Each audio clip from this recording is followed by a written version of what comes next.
बारिश की रात में अकीरा तेजी से सड़कों पर चलती हुई तूफान से बचने के लिए एक आश्रय की तलाश में थी। उसकी आंखें अंधकार में घूम रही थीं और अचानक एक गर्म प्रकाश ने उसका ध्यान आकर्षित किया।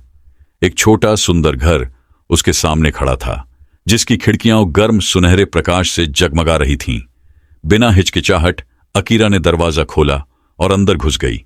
एक कमरा देखा जिसमें एक आग जल रही थी और एक केतली हुक से लटक रही थी जो धीरे धीरे भाप छोड़ रही थी।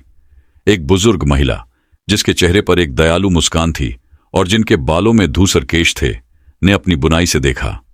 आओ बच्ची, उसने मुस्कुराते हुए कहा, बारिश से बचने के लिए अंदर आ जाओ, तुम पूरी तरह से भीग गई होगी। अकीरा ने मुस्कुराते हुए अपना गीला जैकेट उतारा और आग के पास रख दिया, जहां आग की लपटें नाच रही थीं।